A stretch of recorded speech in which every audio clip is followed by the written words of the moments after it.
acerca de altimetría. Vamos a hacer tres grandes partes, que es una que es almetría, para qué sirve la almetría, los casos de éxito, y para los casos de éxito tenemos a nuestros invitados. Voy a iniciar por contarles que la almetría es un proceso que captura esas interacciones en línea que tenemos todos y cada uno de nosotros con nuestras investigaciones, pero con una audiencia bien grandota. La altimetría la conforma todo lo que son los índices que hacen parte de las páginas web, todo lo que tiene que ver con bibliometría, que lo vamos a ver el tercer día, cienciometría, que lo vamos a ver el día de mañana, que tiene que ver con la medición de la ciencia, la medición de la literatura a través de las citas bibliográficas y el uso que se hace de los documentos, el manejo que le damos a redes sociales como Facebook, Twitter, blogs científicos, la Wikipedia, cómo se usan marcadores bibliográficos como SciLabU, como Mendeley, como Zotero, entre otros, y así como las citas que se reciben en las diferentes normalizaciones, como APA, Chicago, IEEE y demás, en trabajos de grado, literatura gris, revistas, repositorios y otras adicionales. Vamos a tener una jornada en la cual vamos a estar trabajando la almetría desde la parte de unos casos de éxito. Entonces, aquí la idea es que si tienen algunos casos de éxito en sus universidades, nos los cuenten a través de la cajita del chat y nos los comparten. Entonces, vamos a empezar nuestro diálogo con David Ricciuli. David Ricciuli es el líder del proyecto Paradigma. Paradigma tiene que ver con periodismo científico, y ese periodismo científico tiene una particularidad bien interesante que nos gustaría que nos comentara David. Entonces, David, buenas tardes. Cuéntanos de qué se trata Paradigma. Hola, buenas tardes. Gracias, Carlos. Buenas tardes a todos. Espero me estén escuchando. Muchas gracias. Bueno, sí, yo quiero contarles sobre la experiencia de Paradigma, que es un ejercicio de periodismo científico. Les quiero contar que nosotros pertenecemos a un departamento de investigación en una universidad y nos preocupaba muchísimo que toda la gestión que hacíamos no era escuchada, ¿sí? Sentíamos que ninguno, ni los estudiantes, ni los otros profesores conocían qué hacíamos, ni los resultados de las investigaciones que hacíamos. Entonces, pues con esa preocupación, pues, con un interés de acercarnos a nuestro público, que eran estudiantes, que son profesores, y encontramos a mucha gente no le gusta conocer noticias de ciencia, ¿sí? Si ustedes ven, por ejemplo, en periódicos o sobre todo en revistas especializadas, notamos que hay un rechazo muy grande a esta información. Y lo que encontramos es que esta información que se publica en revistas científicas duras, digamos, pertenece como a círculos muy cerrados de científicos. Entonces, lo que encontramos es que los científicos no saben muy bien cómo comunicarse, ¿sí? Pareciera que le estuvieran hablando a otros científicos y no a una comunidad general, sobre todo a una comunidad universitaria. Entonces, el reto fue, con ese insumo que teníamos, como las investigaciones que hacían los docentes, esos hallazgos que ellos encontraban, nos preguntábamos cómo podíamos contarles a los estudiantes esos resultados en términos que pudiesen ser entendidos más fácilmente. Les pongo ejemplos. Por ejemplo, hay investigaciones muy duras y muy rigurosas en campos como la matemática, la biología, todo lo que son ciencias básicas, pero lo cierto es que no todos conocemos esos términos, no todos estamos familiarizados con cómo funciona, no sé, una partícula, con toda esa terminología científica es muy difícil de entender. Entonces nosotros queríamos que en Paradigma hacer como ese ejercicio de traducir, entre comillas, esa información que era muy dura, muy pesada, muy especializada, y contarla de una forma un poco más amable, un poco más cercana. Entonces los recursos que utilizamos son, por ejemplo, GIFs animados, infografías, entrevistas, y digamos que paralelamente a ese ejercicio notamos que efectivamente la información que presentábamos de forma visual, de forma cercana, de forma amable, digamos noticias en texto corticas, eran las que más tenían éxito, eran las que más eran recordadas por la gente. Y sobre eso yo quiero invitar a mi compañero Simón Fernández. Él es un redactor de la revista y digamos que es pionero como en esa identificación de sus contenidos. Digamos que el ejercicio, él como periodista científico de esa publicación, encuentra como una forma de contar esas historias científicas, de darles como una narrativa eh, muy interesante y muy atractiva, mucho más atractiva que, digamos, la fuente directa que era el artículo de la revista científica. Y quiero entonces, Simón, que nos cuentes un poquito cómo era esa experiencia y cómo llegaste a esos contenidos. Tú tienes de pronto, no sé si compartimos un poquito de esa presentación que tú tienes, pero te quiero dar la palabra porque tu experiencia creo que es muy valiosa. Hola David, cordial saludo a Carlos, Eduardo. Todo empezó, pues logré entrar al área editorial de investigación. Desde que entré tenía un deseo y era de liderar mi propia investigación que trataba de cómo las sustancias psicoactivas afectaban en el aprendizaje a los jóvenes de al menos la comunidad universitaria del Politécnico Gran Colombiano. Y fue, yo creo que gracias a la presentación de esa idea que pude entrar al equipo de investigación y editorial. Y los primeros trabajos fueron más como de diseño para la revista Panorama, ya es una buena revista, una revista con todos los requisitos de ley.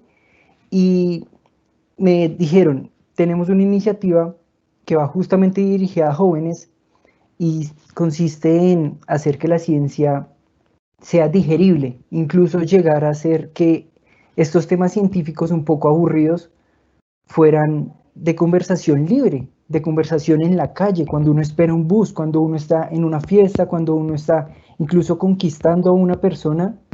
¿Por qué no hablarle de, oye, me interesa, no sé, porque el premio Nobel fue ese y no fue otro, si todos eran muy buenos?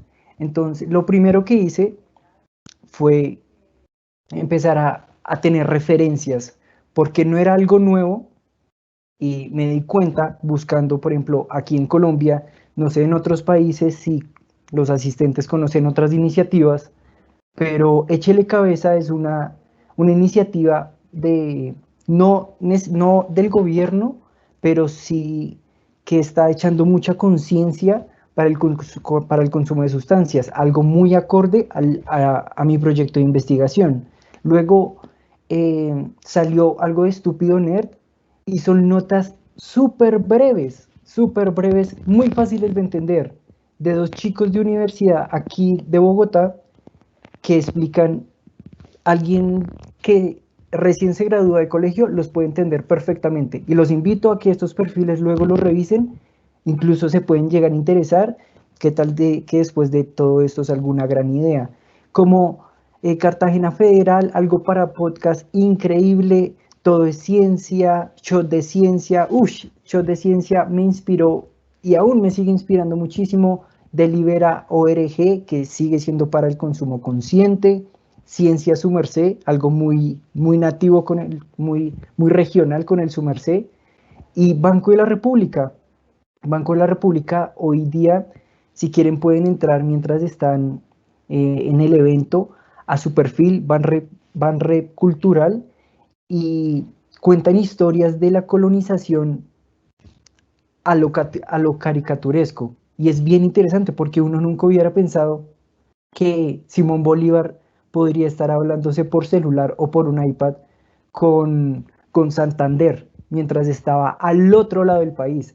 Pero ellos decidieron contar las historias así, y sus suscriptores o seguidores han subido súper rápido, porque esa es la idea, que la gente se interese por las cosas, y la ciencia es un tema muy difícil para que se pueda interesar la comunidad estudiantil. Y bueno, así empezó la idea. Quería de pronto que nos hablaras de un ejemplo concreto sobre alguna noticia que hayas encontrado, por ejemplo, de ciencia dura, y que nos cuentes cómo fue ese proceso para convertirlo en una nota. Por ejemplo, yo me acuerdo que eres autor de una nota que hiciste sobre un estudio sobre la salud mental y los perros. Sí, esa es una de las grandes coincidencias, ya trabajando desde casa, o bueno, escribiendo desde casa, y es que esa noticia que decía como salud mental y el mejor amigo del hombre, más o menos iba así, venía en el mismo boletín que nosotros en enero de este año informábamos la presencia del COVID-19. Y fue algo súper interesante que de alguna manera como que dimos una solución antes del problema, identificando, ese estudio era muy largo, tenía unas 12 páginas y los que estén interesados pueden irse a Paradigma, ahí encuentran tanto el resumen hecho por nosotros como la fuente original en el idioma original para que ustedes en un estudio futuro puedan referenciarlos, y consiste en que está comprobado que en el organismo, en el cerebro, se generan ciertas sustancias como reacción a las pulgas y a las bacterias que tienen los canes. Y eso a largo plazo ayuda a disminuir la probabilidad de depresión y sentimiento de soledad en los jóvenes. Entonces muchas veces uno bromea con que, ay, usted no tiene hermanos, usted no tiene una pareja, usted puede que su vida social no sea tan abierta, no sea tan extensa, pero tiene un amigo, tiene un perro y siempre llega a la casa y normalmente, no sé si soy el único que se ha dado cuenta, siempre tienen una buena actitud o por lo general tienen actitud positiva.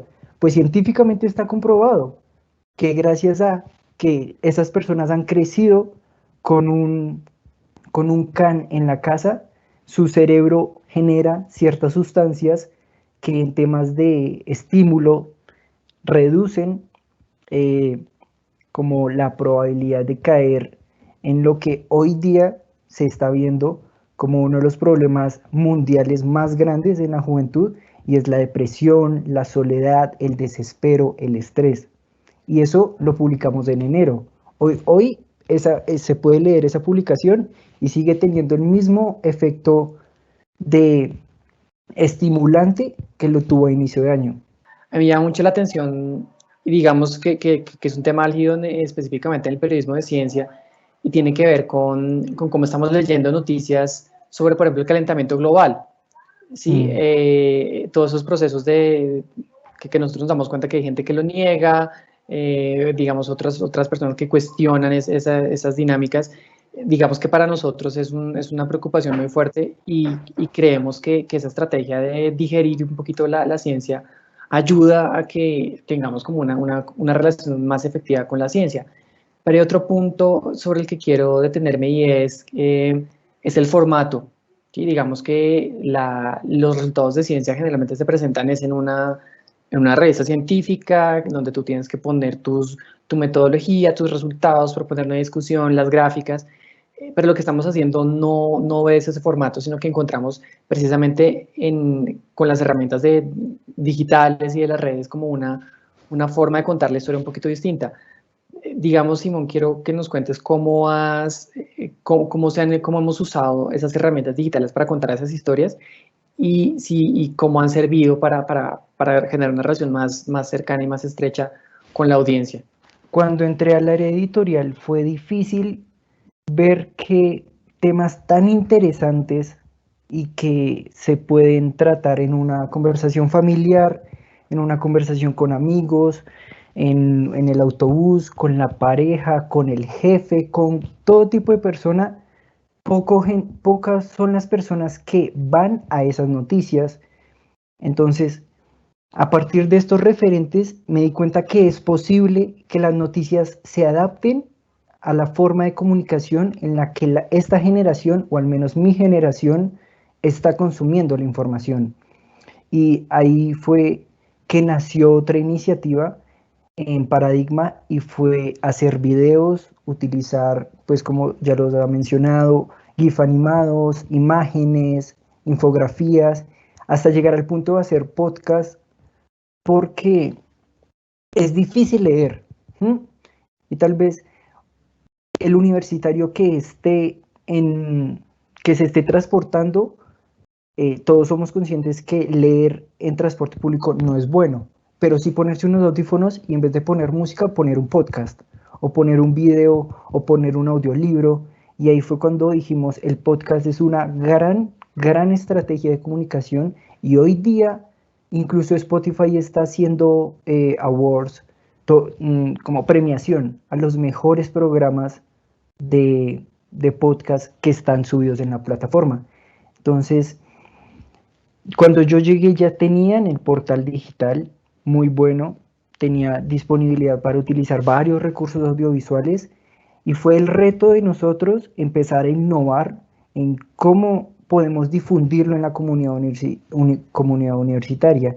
Entonces, recuerda que en las presentaciones, cuando fue, los nuevos integrantes entraron hace más o menos un año. Les hubiéramos hecho una publicación, pero les hicimos un video. Y después ellos nos ayudaron a hacer podcast entrevistándolos, porque cada uno es especialista en algún área. Ellos eran los que entrevistaban, no eran periodistas normales, eran especialistas entrevistando a otros especialistas, y así se generaba una conversación bastante interesante, enriquecedora para todo el oyente, fuese de 15 años, 18 años, 25, 40, alguien con máster. Pero el reto, ¿cómo rayos hacemos que los jóvenes consuman ciencia? No lean, ya casi no se lee. O sea, Instagram no es una red de lectura, para eso está Twitter, pero el crecimiento en seguidores en Instagram es altísimo. Entonces, hagamos publicaciones en Instagram también, hagamos infografías que se puedan enviar en una imagen de WhatsApp, cosas así, y lo hemos logrado, ¿no? Sí, así es. Yo creo que la revista, como lo pueden ver, involucra como todos esos lenguajes digitales. A mí me gustan mucho esos ejemplos que mencionabas ahorita, por ejemplo, el de shots de ciencia, el ejercicio que está haciendo el Community Manager del Banco de la República, y digamos que nuestra meta es llegar allí, ¿sí? Como una meta nuestra es acercarnos, acercar la ciencia a la comunidad en general. Y pues por supuesto las redes sociales son como pues es como la vía y el camino para dejar de ver un poco la ciencia como una cosa ya muy lejana y como un amigo, ¿sí? Como que el discurso de la ciencia sea tan cotidiano como el discurso sobre el cine, sobre los deportes, sobre la política, y porque pensamos que en últimas eso puede redundar en una sociedad más justa, una sociedad informada. En últimas es una sociedad que puede tener más recursos para tomar decisiones que nos afecten a todos. Entonces hay como una misión social detrás de todos estos ejercicios de divulgación de la ciencia, a los que yo quiero invitarles y hacerles partícipes. Entonces, Simón, no sé si quieras describirnos un poco más sobre tu experiencia. Yo sí, digamos, antes de que continúes, quiero preguntarles que nos cuenten por el chat, o que nos recomienden más bien si consumen contenido de ciencia, y si pueden recomendarnos algún contenido de ciencia con el que podamos hacer contacto en el lugar donde se encuentren, en el país donde se encuentren, en la región donde estén. Nos interesaría mucho saber cómo se acercan ustedes a esos contenidos. Nos gustaría mucho tenerlos en cuenta, entonces les propongo que lo hagamos a través del chat. Y Simón, ¿tienes algo más que contarnos sobre este tema? Sí, recuerda algo que fue difícil convencerlo, tanto a usted como a Eduardo, que era el director de aprobación, fue hacer publicaciones sobre temas raros, diferentes. Y hoy día, no sé si se ha visto Dark, es una serie alemana, es súper complicada de entender, súper complicada de entender. Y el que esté interesado, busca, y hay estudios que usan Dark en su título. O sea, como entendiendo la teoría detrás de la serie. O es posible viajar en el tiempo como la serie. Cosas como esas fueron una de las cosas que me di cuenta que hay investigación para todo, para todo. Y si no está, ese es el espacio para que usted pueda empezar su investigación. Yo inicialmente quería entender por qué los jóvenes que consumían tenían mejor o peor rendimiento a largo plazo, cuál era el daño que se le hacía a su cerebro, porque está científicamente comprobado que el consumo a temprana edad genera un daño en la comunicación de neuronas en el cerebro. Y yo quería llegar a eso.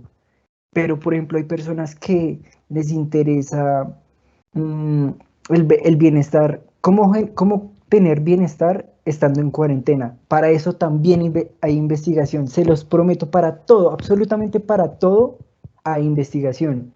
Entonces, pues sí es una de las cosas que me gustaría exaltar, y es que el interés es la semilla con la que empieza todo. Y si riegan ese interés con unas buenas fuentes, si riegan ese interés apoyándose de la asesoría de buenos docentes, de personas incluso que estén interesadas sobre sus mismos temas, ahí ya tienen 2, 3 compañeros, generan un semillero, y 4 personas detrás de un mismo objetivo es muchísimo más fácil para poder lograr cosas, lograr reconocimiento, y poco a poco se van dando cuenta que lo aburrido no es la ciencia, sino lo aburrido es cómo nos la han ido presentando, y porque a los jóvenes como que nos sacan del gremio de poder tratar con investigación. Entonces, si nosotros regamos la curiosidad de algún tema, y en este tiempo que estamos desde casa, empezamos a investigar. En Google se encuentra todo, y hay hasta tutoriales para encontrar buenas fuentes científicas. Eh, Vamos apoyando las habilidades bilingües, vamos apoyando eh, la hoja de vida. Acá se dice hoja de vida, en otros países como que se dice currículum, pero todo eso aporta.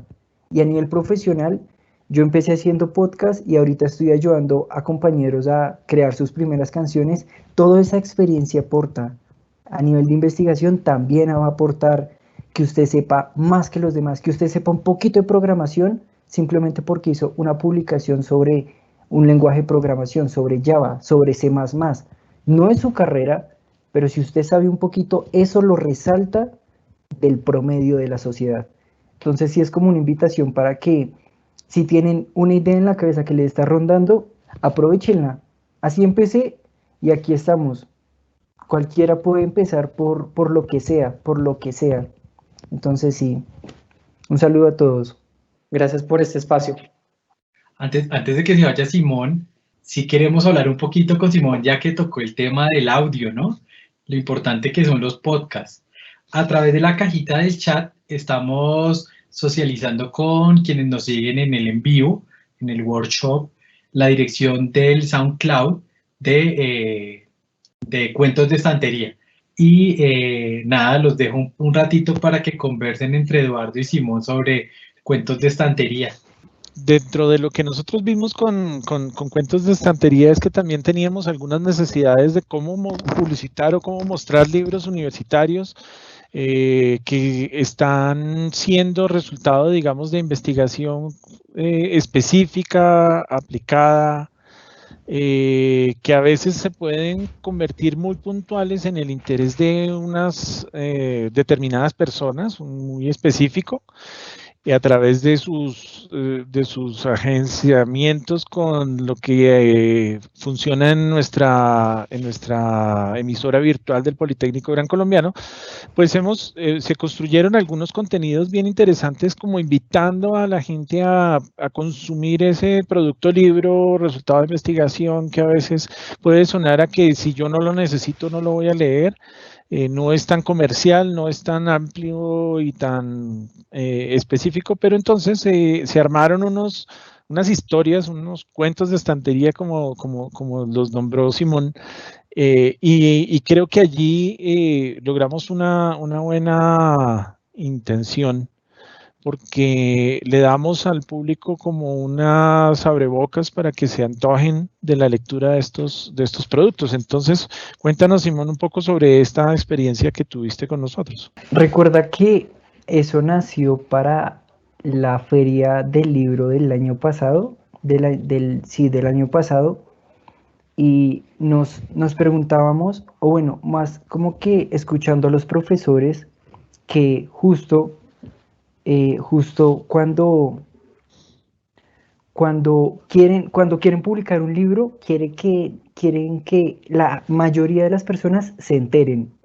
Entonces ahí dijimos, en vez de enviarle una muestra o enviarle el portal para que compren el libro, pues qué mejor que el mismo autor nos cuente sobre qué va su libro, pero nos cuente como si estuviera en nuestro celular. Entonces, utilizando este servidor, dijimos, qué chévere que pues los primeros fui yo, me leía la gran parte del libro y ahí teníamos una conversación amena con el autor, y así fue como ellos empezaron a compartir, oye, mira, acabo de publicar un libro, escucha de qué se trata, si te interesa, aquí puedes comprarlo, porque vimos que la gente no sabe qué comprar o no sabe si comprarlos o no, porque es que la contraportada no nos dice todo lo que contiene el libro, pero una entrevista con el autor sí nos puede dejar con mayor interés por leer el libro. Entonces, sí, pues así empezó todo, queriendo como ayudar desde una estrategia a los autores a difundir sus nuevas publicaciones, y esperemos que podamos evolucionar más como desde la vista, desde el autor, como el lector. ¿Cuánto te demoras haciendo un cuento de estantería? Son 3 fases. Generamos las preguntas, se las enviamos, las responden o incluso en una llamada grabamos la llamada, y la tercera es la edición para posteriormente la publicación. Eso en un día, con la coordinación de los docentes o de los autores, en un día sale perfectamente. Bueno, y la intro, la introducción, que esa sí nos demoramos como una semana haciéndola, pero esa se aplica para todos, porque es la apertura nada más. Para esa intro, ¿qué se debe tener en cuenta? Yo que tuve en cuenta en ese momento que tuviera música, porque la musicalización es indispensable, que fuera movida, que la gente como en esos 30 segundos ya supiera de qué va a tratar el programa. Si bien no de qué va a tratar ese capítulo, de qué va a tratar ese programa, y creo que lo logramos. Es una introducción breve, concreta y hasta divertida, se podría decir. Utiliza buena musicalización. A mí solo me dijeron, vamos a hacer programas, tienes que hacerle una introducción. De hecho, yo fui el que dije, no podemos hacer capítulos sin una introducción, y sacamos eso de la nada. Fue incluso el guión lo escribimos en una conversación. Ahí lo escribimos, conseguimos la música, los efectos, un programa súper básico, hasta con un programa gratuito se puede hacer, y así se hacen programas, podcast, súper fácil. Listo, entonces creo que con esto podríamos dar por terminado nuestro primer día de capacitación en términos altimétricos. Carlos, no sé si tienes algo más para acotar allí. No, agradecerles a todos la participación. Esperamos que este haya sido un espacio enriquecedor para todos, que podamos ir durante estos 3 días conversando un poco más con cada uno de ustedes, con sus ideas. Ahí sí, como una especie de abrebocas, el día de mañana quienes tengan publicaciones tenganla a la mano, porque vamos a hacer un ejercicio súper interesante a partir de la cienciometría. Vamos a mirar los índices H, cómo los generamos, cómo los podemos revisar, y también vamos a tener más adelante cómo podemos buscar una buena revista donde publicar.